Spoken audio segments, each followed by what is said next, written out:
Hello students, welcome back. Student, today we derive an expression for electric field intensity due to uniformly charged non-conducting infinite sheet. यहाँ पर non conducting शब्द का मतलब ये है कि हम इस सीट में जहाँ पर जिस प्लेस पर चार्ज देंगे ये चार्ज क्या होगा, वहीं रहेगा।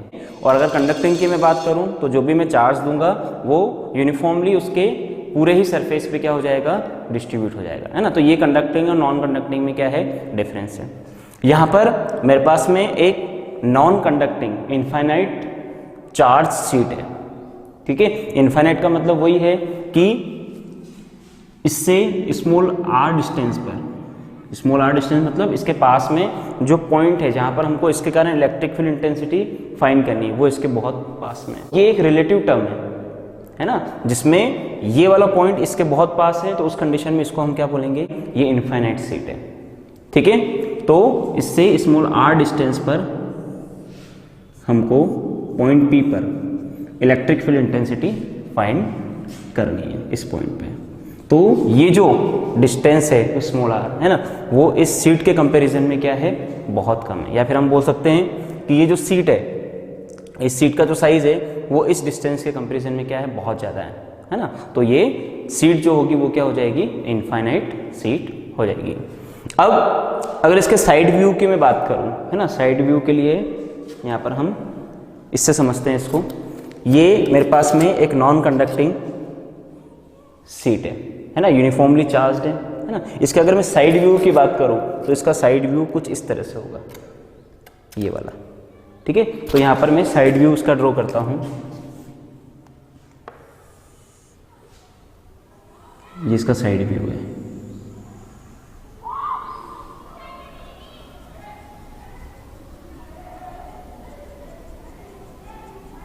इस तरह से,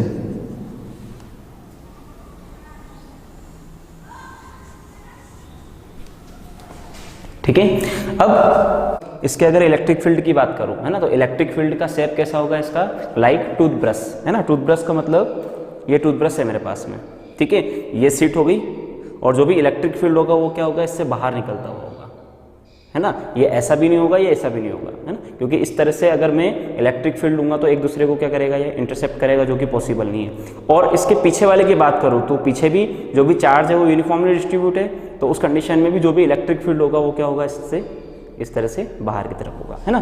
तो इसके जो ब्रिस्टल थे वो इस तरह से बाहर की ओर है और इधर भी क्या है, ये बाहर की ओर। तो यहाँ पर मैं इलेक्ट्रिक फील्ड को ड्रॉ करता हूँ इस नॉन कंडक्टिंग सीट के कारण,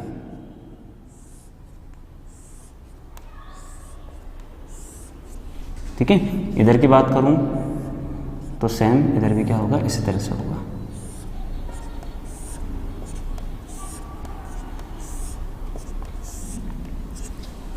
क्लियर है। ये स्मॉल आर डिस्टेंस पे कोई पॉइंट पी है जहाँ पर हमको इलेक्ट्रिक फील्ड इंटेंसिटी फाइंड करनी है। गॉस की एप्लीकेशन है ना, तो गॉसियन सरफेस हमको लेनी पड़ेगी। तो यहाँ पर भी जो गॉसियन सरफेस होगी, है ना, वो क्या होगी, सिमेट्री होगी, जिसके हर पॉइंट पे इलेक्ट्रिक फील्ड इंटेंसिटी क्या होनी चाहिए, सेम होनी चाहिए। तो यहाँ पर जो मैं गॉसियन सरफेस लूँगा वो भी कैसी होगी, एक सिलेंडर ही होगा। इससे पहले वाला जो हमने एप्लीकेशन किया था, है ना, उसमें भी हमने सिलेंडर ही लिया था, और यहाँ पर भी क्या होगा, सिलेंडर ही होगा। लेकिन डिफरेंस क्या होगा वो हम देखते हैं। ये अलग फॉर्म में होगा सिलेंडर, और इससे पहले वाला जो सिलेंडर था उसका कॉन्फ़िगरेशन अलग था। तो यहाँ पर एक मैं सिलेंडर लेता हूँ जो इस पॉइंट पी से होता हुआ जाएगा, इस तरह से, इस तरह से, ठीक है। दोनों तरफ इलेक्ट्रिक फील्ड है, तो यहाँ से स्मॉल आर डिस्टेंस मैंने पॉइंट पी लिया, तो इस तरफ भी मैं क्या करूँगा, स्मॉल आर डिस्टेंस पर कोई पॉइंट पी इस तरह से लूँगा, ठीक है। तो ये यहाँ पर भी एक हमारे पास में सिलेंडर बन जाएगा, ठीक है। तो एक तरह से ये सिलेंडर हो गया जो इस सीट के क्या है, आर पार निकला हुआ है। आधा इधर है और आधा है इधर, इसे समझते हैं। ये सीट है हमारी, ठीक है, ये इसका साइड व्यू है और ये हमारा सिलेंडर है, ठीक है। तो हाफ आर डिस्टेंस पर सिलेंडर इधर निकला हुआ है और हाफ ही आर डिस्टेंस पर ये सिलेंडर क्या है, इस तरफ निकला हुआ है, ठीक है, तो ये साइड व्यू है और ये हमारी गॉसियन सरफेस है। ठीक है, अब मैं चार्ज की बात करता हूँ, है ना। चार्ज की अगर हम बात करें तो ये सीट क्या है, इन्फाइनाइटली लार्ज है ना। तो इन्फाइनाइटली लार्ज होने के कारण इसके ऊपर जितना भी चार्ज है उसको मैं एक साथ बता नहीं सकता कि कितना चार्ज है, लेकिन इसको मैं किसके फॉर्म में ले सकता हूँ, एरिया चार्ज डेंसिटी के फॉर्म में ले सकता हूँ, है ना। और उसको मैं डिनोट किससे करता हूँ, सिग्मा से। ठीक है, तो इस सीट पे जो भी मेरे पास में चार्ज है उसको मैं किससे डिनोट कर रहा हूँ, सिग्मा से। ठीक है, ये एरिया चार्ज डेंसिटी है ना। तो मेरे पास में दो चीज़ें हमें पता है, एक तो इलेक्ट्रिक फील्ड की डायरेक्शन, है ना, और दूसरा इसके ऊपर कितना इलेक्ट्रिक फील्ड है। ठीक है, अब यहाँ पर जो मैंने ये गॉसियन सरफेस ली है, ठीक है, इस गॉसियन सरफेस से अगर मैं जो भी इलेक्ट्रिक फ्लक्स हमको मिल रहा है उसकी अगर मैं बात करूं तो इलेक्ट्रिक फ्लक्स के लिए मेरे पास में तीन सरफेस यहाँ पे बन रही है। ये फ्लैट सरफेस है, सेकेंड ये भी फ्लैट सरफेस है,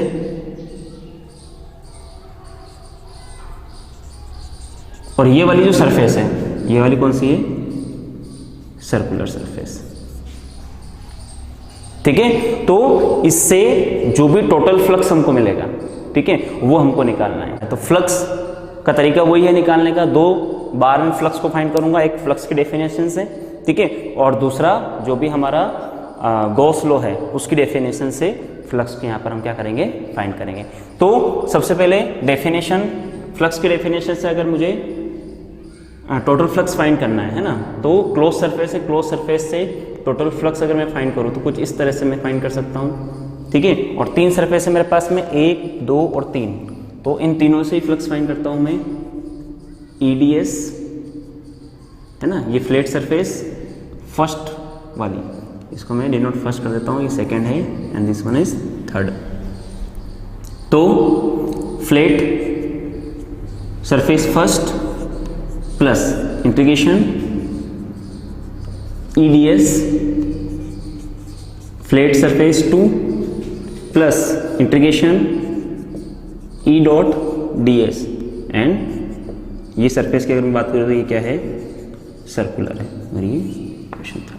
ठीक है, ये क्लोज सरफेस है ना, और क्लोज सरफेस से जो भी टोटल फ्लक्स हमको मिल रहा है ना, उसको मैंने इस क्लोज इंटीग्रल से लिखा है, लेकिन यहाँ पर क्लोज इंटीग्रल नहीं लगाया मैंने। ठीक है, क्योंकि ये जो टोटल फ्लक्स है वो इन तीनों ही साइड से जो भी हमको फ्लक्स मिल रहा है उसका क्या है, टोटल है। तो उस कंडीशन में मैंने यहाँ पे क्लोज इंटीग्रेशन का साइन नहीं लगाया है। सॉल्व करते हैं इसको अब हम, तो यहाँ पे डॉट हटाएंगे तो क्या रखेंगे, कॉस थीटा, तो integration EDS and cos theta, ये है flat plus integration EDS cos theta, ये भी फ्लैट है, और plus integration EDS cos theta, और ये सर्कुलर है। ठीक है, अब थीटा की बात करते हैं। ठीक है, तो यहाँ पर देखते हैं मेरे पास में सर्कुलर सरफेस है, ये फ्लैट सरफेस है, तो फ्लैट सरफेस के लिए डायरेक्ट में थीटा यहाँ पर फाइंड कर सकता हूँ। अगर इसकी मैं बात करूँ, है ना, यहाँ पर एक स्मॉल एरिया एलिमेंट अगर मैं लूँ तो स्मॉल एरिया एलिमेंट क्या होगा यहाँ पे, DS। ठीक है, और इसकी डायरेक्शन की अगर मैं बात करूँ तो डायरेक्शन इसके नॉर्मल की तरफ होगी, इसी डायरेक्शन में, है ना। इस तरह से बहुत सारे यहाँ पे स्मॉल एरिया एलिमेंट है ना, तो उस कंडीशन में जो भी थीटा की वैल्यू होगी वो सभी के लिए क्या होगी, 0, है ना, और 0 का मतलब क्या होगा, cos theta is equal to 1। तो उस कंडीशन में ये 1 हो जाएगा, ये फ्लैट सरफेस है, डायरेक्शन ये है, यहाँ पे थीटा की वैल्यू क्या हो जाएगी, 0, तो उस कंडीशन में cos थीटा क्या हो जाएगा, 1। बात मैं यहाँ की करता हूँ, ठीक है, ये क्या है मेरे पास में, सर्कुलर सरफेस है, और सर्कुलर सरफेस पर मैं एक स्मॉल एरिया एलिमेंट यहाँ पे कंसिडर करता हूँ। ठीक है, इसकी डायरेक्शन की अगर मैं बात करूँ तो उसकी डायरेक्शन कुछ इस तरह से होगी। ठीक है, तो इसके सभी पॉइंट पे आप किसी भी स्मॉल एरिया एलिमेंट की बात करो इस सर्कुलर सरफेस पे, ठीक है, तो उस कंडीशन में उसके लिए जो भी एरिया एलिमेंट है और जो भी इलेक्ट्रिक फील्ड है उसके बीच का जो एंगल बनेगा वो क्या होगा, 90 होगा। इसका मतलब हमारा ये जो हमने गॉसियन सरफेस लिया है ये क्या है, सिमेट्री है। क्लियर है, तो इसकी अगर मैं बात करूँ तो यहाँ का जो भी एंगल मेरे पास मिलेगा वो कितना का होगा, 90 का। ठीक है, cos 90 का मतलब क्या हुआ, 0। तो इस जो मेरे पास में सर्कुलर सरफेस है, इससे मुझे कोई भी इलेक्ट्रिक फ्लक्स नहीं मिलेगा। तो सॉल्व करें इसको। इसकी अगर मैं बात करूं तो ये हो जाएगा ई डी एस, ठीक है, ये फ्लैट है, प्लस इसकी बात करें तो integration E D S flat, और ये क्या हो जाएगा 0। और आगे सॉल्व करें हम तो ई सभी पॉइंट पे क्या होगा, सेम होगा, तो उस कंडीशन में ई को हम बाहर लेंगे। ds की अगर मैं बात करूं, है ना, तो ये जो सरफेस है ये फ्लैट सरफेस है ना, टोटल एरिया जो है उसको मैंने क्या मान लिया यहाँ पे, ये टोटल एरिया क्या है s है, ये भी सेम होगा और ये भी क्या होगा सेम। तो उस कंडीशन में इंटीग्रेशन ds की जब मैं बात करूंगा तो इंटीग्रेशन ds क्या होगा, केवल s होगा। सॉल्व करें इसको, e को बाहर लिया मैंने, integration ds plus e integration ds, तो ये हो जाएगा E S plus E S, ये हो जाएगा 2ES, ये हो जाएगा 2ES, ठीक है। तो यहाँ पर ये जो है close integration vector E dot D S की वैल्यू क्या आ गई मेरे पास में 2ES, यहाँ पे लिख देता हूँ मैं integration dot D S is equal to 2ES। ये फ्लक्स की डेफिनेशन से मेरे पास में क्या आ गया, इलेक्ट्रिक फ्लक्स निकल गया इस टोटल क्लोज सरफेस से, ठीक है। अब गॉस थ्योरम की अगर मैं बात करूं, है ना, या गॉस लॉ की बात करूं, तो गॉस लॉ क्या बोलता है, जो भी क्लोज सरफेस है हमारे पास में, गॉसियन सरफेस है, उससे जो भी टोटल इलेक्ट्रिक फ्लक्स हमको मिल रहा है ना, वो उसके अंदर जो भी चार्ज है उसका 1/ε0 टाइम्स होता है। तो यहाँ पर अगर क्लोज सरफेस की मैं बात करूँ तो ये क्लोज सरफेस है मेरे पास में, ठीक है, और इस क्लोज सरफेस के अंदर अगर मैं चार्ज की बात करूं, है ना, मैंने आपको बताया था कि इनफाइनाइट सीट है मेरे पास में और इसके ऊपर टोटल चार्ज को मैं डिफाइन नहीं कर सकता, बता नहीं सकता। तो यहाँ पर हमको एक चीज पता है और वो क्या है, एरिया चार्ज डेंसिटी, है ना। तो उस कंडीशन में ये जो मेरे पास में सरफेस है, सरफेस क्या है, एस है, ठीक है, और एरिया चार्ज डेंसिटी की अगर मैं बात करूं क्या है, सिग्मा है। तो इसके अंदर जो भी चार्ज होगा, है ना, वो किस फॉर्म में होगा, सिग्मा एस के फॉर्म में। क्लियर है। तो ये तो हो गया इसके अंदर जो भी हमारे पास में टोटल चार्ज है वो, इस तरह से मैं इसको डिफाइन कर सकता हूँ, ठीक है। और गॉस लॉ क्या बोलता है, गॉस लॉ के अकॉर्डिंग हमारे पास में फॉर्मूला है close integral vector E dot D S is equal to Q upon epsilon naught. Q की वैल्यू क्या है मेरे पास में, sigma S upon epsilon naught, ठीक है। अब इसकी वैल्यू क्या है मेरे पास में, sigma S upon epsilon not, है ना। और यहाँ पर भी अगर इसकी मैं बात करूँ तो close integral vector E dot D S की वैल्यू क्या है मेरे पास में 2ES।